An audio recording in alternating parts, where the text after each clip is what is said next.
And today, we're talking about anger. And here's what I know about you. This isn't a religious thing. This is just a human thing. Nobody, and you're a nobody, not really, like you're part of a nobody in this equation. Everybody, somebody, everybody. Nobody wants anger to be the boss of them, right? I mean, you don't want anger to be your boss. You've never thought of it in those terms. We'll talk about it in just a minute. Nobody wants anger to be the boss of them. And nobody who loves you wants anger to be the boss of you, and you don't want anger to be the boss of anybody that you love or you have to work with. We've seen what happens when that happens. We've been on the other side of anger or frustration or rage. And when we talk about anger, we're not just talking about extroverted anger, people who lose their temper. You may never raise your voice. You may be more like me. You don't lose your temper, but you're still scary because your moodiness, your silence is deafening. Your silence is intimidating. Your silence is controlling. And you pride yourself because you don't ever extrovert your anger, but you introvert your anger, and it has the same effect on the people closest to you. So whether you shove it down or whether you shut people down, anger is a bad boss. Unless, there is an exception to this, unless it's what I call, and maybe there's a better phrase for this, what I call crusader anger. This is a good anger. Crusader anger is when somebody gets angry at an injustice in the world or evil in the world or a disease in the world, and they finally get so frustrated and so angry, they step out and they say, you know what? Somebody needs to do something about this. So they go to work, and as a result of crusader anger, some incredible things have happened in the world. Child labor laws, women's suffrage, the civil rights movement, we could go on and on and on. All over the world throughout history, there have been men and women who finally got so fed up with something that needed to change. They had kind of this crusader anger, and it drove them to bring about change. But, and this is where we pivot back to most of us, crusader anger reflects concern over what other people aren't getting that they deserve.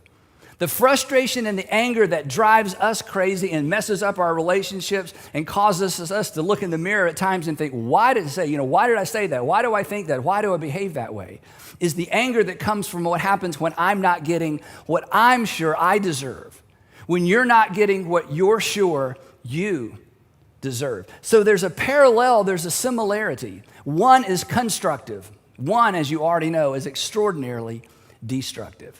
Now, James, the brother of Jesus, which is such a fascinating thought anyway, and we won't go into that, but James, the brother of Jesus, who lived in the first century, obviously, emerged after Jesus' resurrection as a leader in the local church. In fact, he was the pastor, he might be called, or the leader of the church in Jerusalem in the first century. Imagine that. He was martyred in the year 62.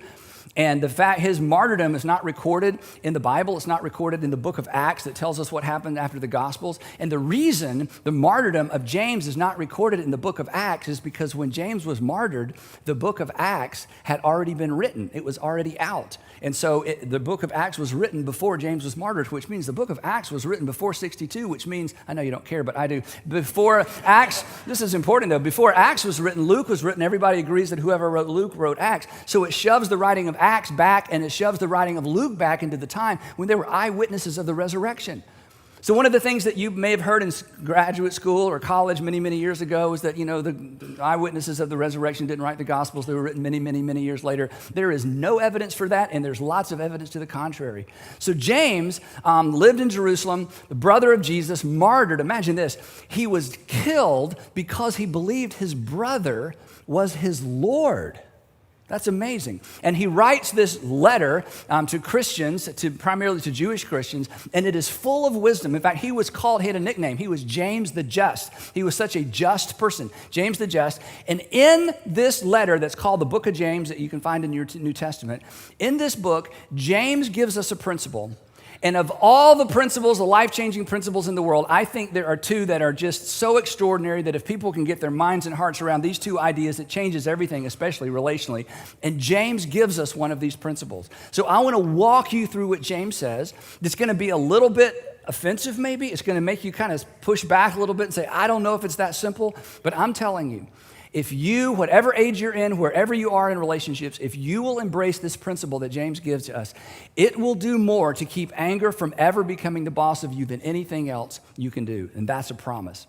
And now he tells us how to keep anger from lodging in our heart and how to keep anger from becoming the boss of us.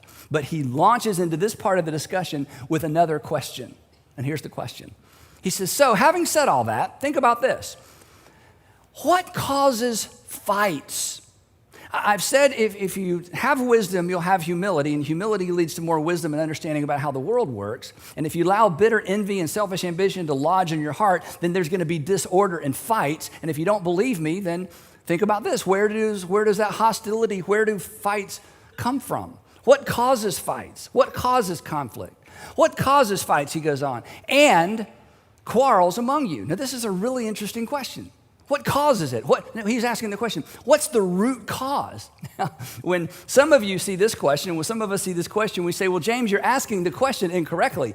It's not what, it's who.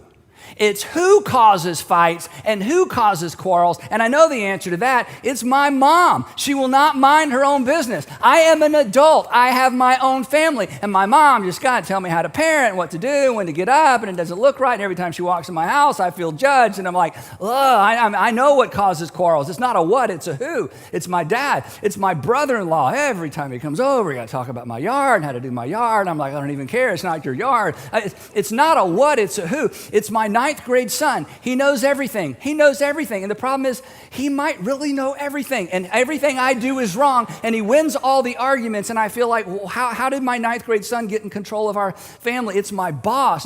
It's the manager at work that, she just, I don't know. There's something about her just grates on me. The problem is not a what. The problem is a who. And James is like, that's why we're talking about this. Because you're wrong. It's a what. It's not a who. And as long as you think it's a who, you will never get to the root of the real what. So he says, where do fights and quarrels, where does it come from? What's the source? And I want to look out there in the world and say, I'm just frustrated because I'm responding to something out there. He says, come on. Who is wise and understanding among you? Don't they really come from your desires that battle inside of you? To which we say, no, they don't. Have you met? You need to meet my boss. Then you would understand the source of my quarrels. You need to meet my wife. I don't know. There's just something going on. You need to meet my husband. He used to be such a gentleman. And James is going, no, come on. Who is wise? Who is humble? Who is understanding among you? Let's face an important fact that could possibly change everything for you. The source of the fighting and the struggles and the quarrels among you. The source is something going on inside of you.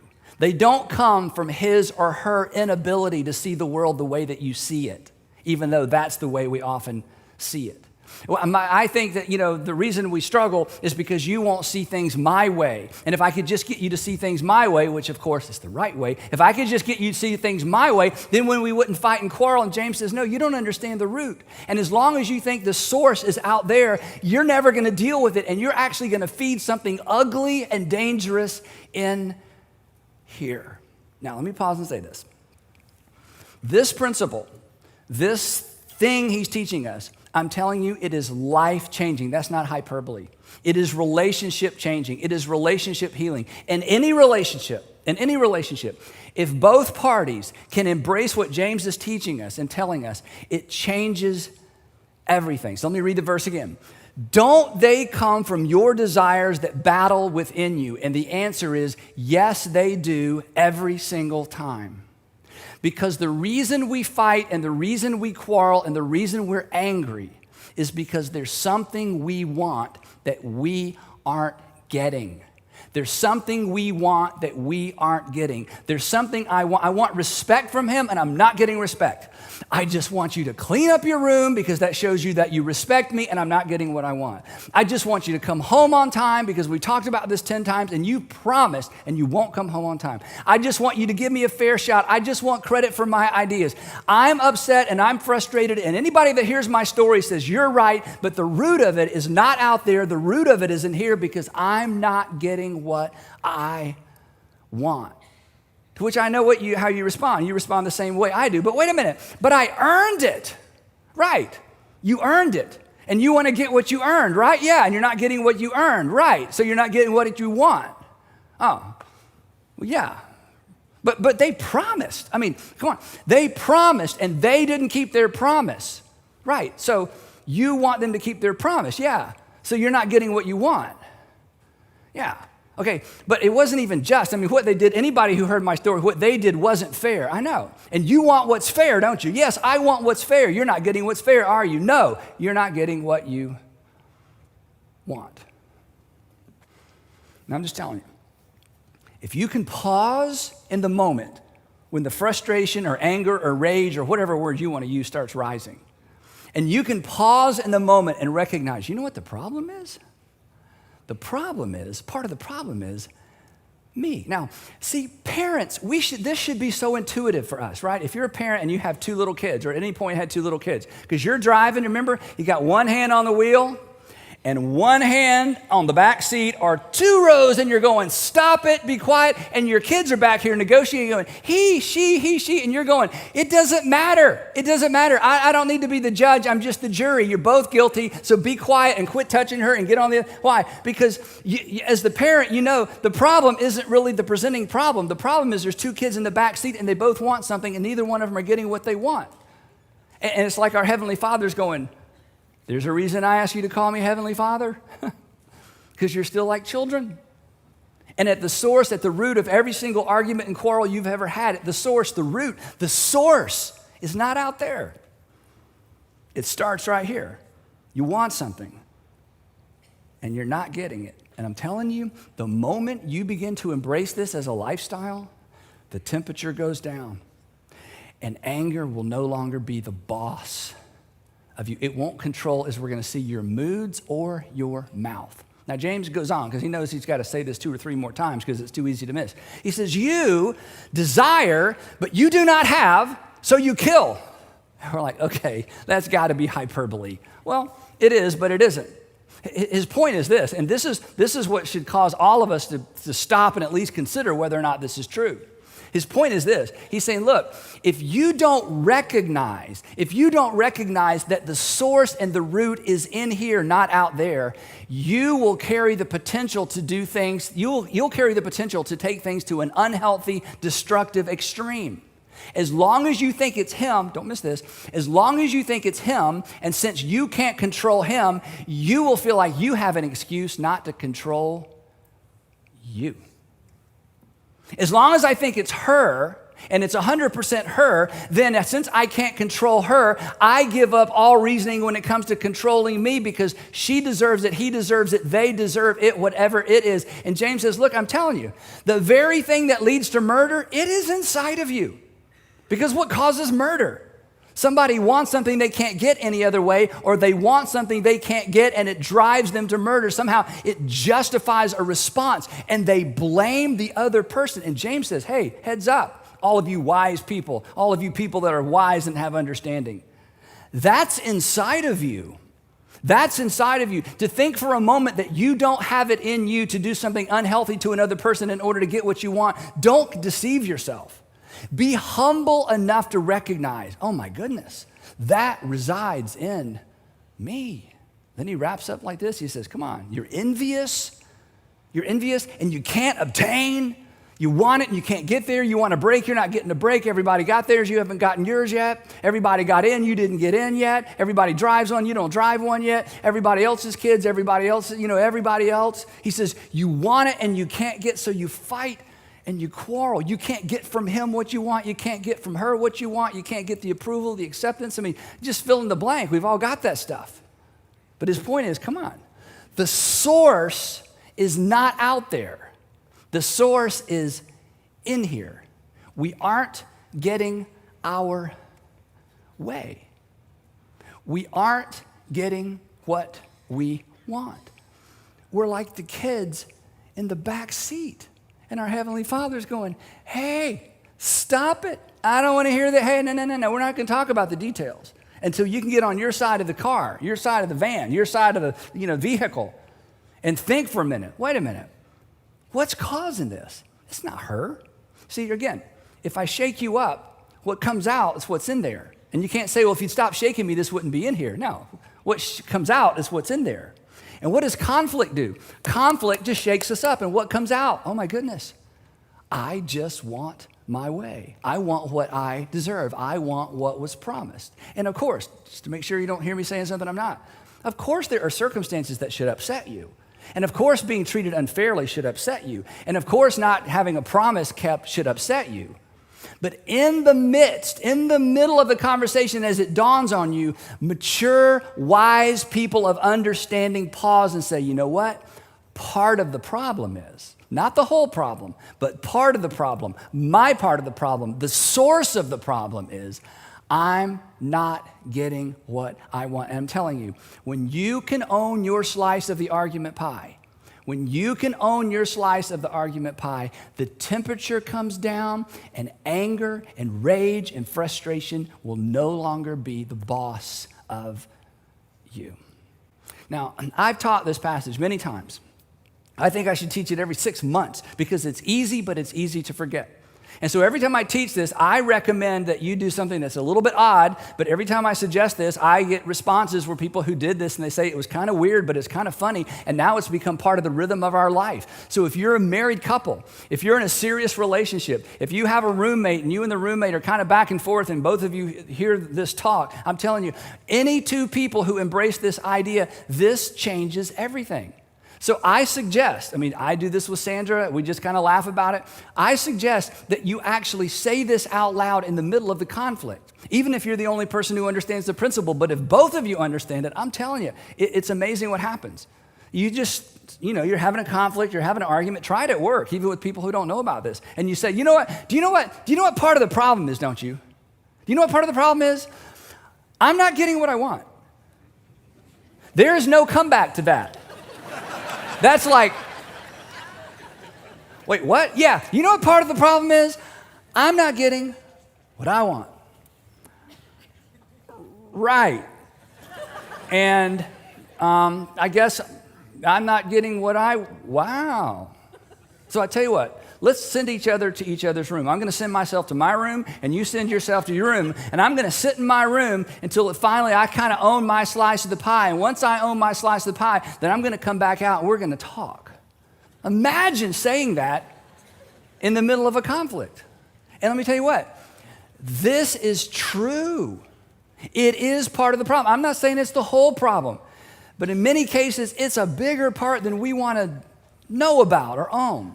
So one more time, with a little more attitude this time. Ready? Here we go. You know what?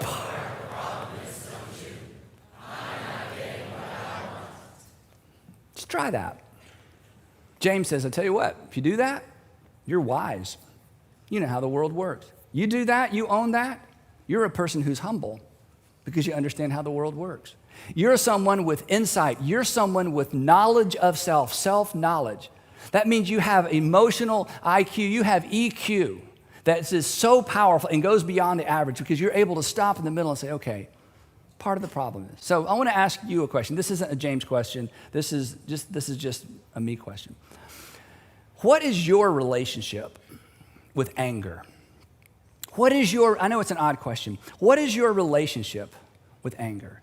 Do you let it boss you around? Do you allow it to get in control of your mouth or your mood? As I said earlier, I'm an introvert, so when I get angry, I go in and my moods are paralyzing. I've just had to learn, okay, but what is your relationship with anger? And are you ready to put an end to that? Or let me ask it a different way. If I were to ask your husband or your wife or your best friend, your roommate, your boyfriend, your girlfriend, your best friend, hey, what is her talking about you? What is her talking about you? What is his relationship with anger? What would they say? And do you allow it to be the boss of you? Do you allow it to be the boss of you in one particular relationship because there's just somebody who just gets to you? Do you allow it to be the boss of you with certain kinds of people because those certain kinds of people, they just get to you? Is it the boss of you in one particular environment? Maybe just at home. Everybody at work just thinks you're the finest, kindest, amazing, most amazing person, and folks at home are walking around on eggshells. Are you ready to put an end to that? To do that, you'll have to humble yourself. This calls for humility. Humility is the most logical thing we can ever do. Humility makes sense. Arrogance makes no sense. Pride makes no sense. Arrogance and pride never lead anywhere good. Humility says, you know what? It's not all my fault. But you know what? I'm going to own my part of it. And I'm going to own my part of it to where arrogance, to where anger no longer controls my mouth or my mood. Part of the problem is you're not getting your way. So, and only you know how this works. When you feel it rising up, and before this day is over for some of you, you're going to get to practice this. It just starts rising up. It's traffic. It's traffic. You starts rising up. You're at a restaurant and, it's just not what you ordered. Or it's something more serious. You get home and he didn't or she did or the kids or, you get to work tomorrow. It's going to start rising up on the inside of you. That's when you say, anger. You're not the boss of me. I'm on to you. You want me to think it's him. You want me to think it's her. You want me to think it's them. But anger, I'm on to you. It's me. I want something. And I'm not getting it. And anger, I'm owning my slice of the pie, and you will not control my mouth, and you will not control my mood. And besides, and I've said this every week, if you're a Christian, or if you're a Jesus follower, I like the phrase Jesus follower. If you're a Jesus follower, you already have a boss of you, right? Jesus. That's why we use the word Lord, boss. You already have a boss of you who, by the way, didn't get everything he wanted either. In fact, you have a boss who said no to himself so he could give you what you needed most. You have a boss, you have a Lord who said no to himself so that he could give you precisely what you needed most.